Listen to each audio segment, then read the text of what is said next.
ముత్తుకూరులో డొక్కా సీతమ్మ చలివేంద్రంలో కుండలను అపహరించారు దుండగలు. Deputy CM Pawan Kalyan ఆదేశాల మేరకు డొక్కా సీతమ్మ స్ఫూర్తితో ముత్తుకూరు సెంటర్ నందు సర్వేపల్లి నియోజకవర్గం జనసేన పార్టీ సమన్వయకర్త బొబ్బేపల్లి సురేష్ నాయుడు ఆధ్వర్యంలో మంచినీటి చలివేంద్రాన్ని ఒక నెల రోజుల నుంచి కొనసాగిస్తున్నారు.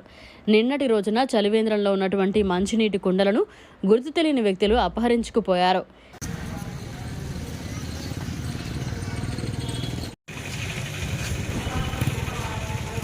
సర్వేపల్లి నియోజకవర్గంలోని ముత్తుకూరు మండలంలో ఈ యొక్క మంచినీటి చలివేంద్రాన్ని ఏర్పాటు చేయడం జరిగింది.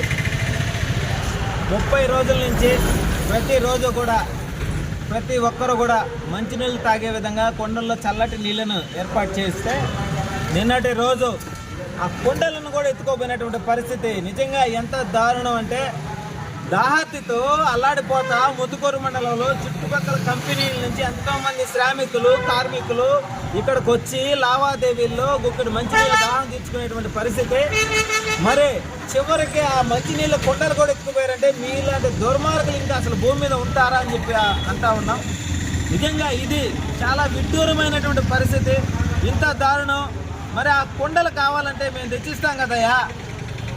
రెండోది వచ్చి మాకు ఆ కుండలను తేరక రాలా. మా కష్టార్జితంతో మా పవన్ కళ్యాణ్ గారి ఆశయ సాధనలో భాగంగా మా జోబిల డబ్బులు తీసుకొచ్చి పెట్టి ప్రతిరోజు కూడా కనీసం ఒక 200 లీటర్ల దాకా నీళ్ళని నింపి తగ్గకుండా తాగడానికి మంచి నీళ్ళు ఇచ్చేదానికి వసతిని ఏర్పాటు చేస్తే ఆ గొంతు దడవకుండా కూడా నోటి మీద కొట్టారంటే ఇంత దారుణమా? అందుకనే ఈరోజు వచ్చి చూసాము, మళ్ళీ కూడా ఏర్పాటు చేస్తున్నాము.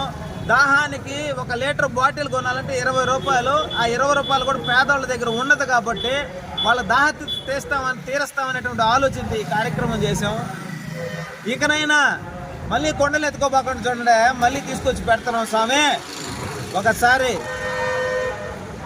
మరిన్ని అప్డేట్స్ కోసం మన HN9 టీవీ ఛానల్ని సబ్స్క్రైబ్ చేసుకోండి.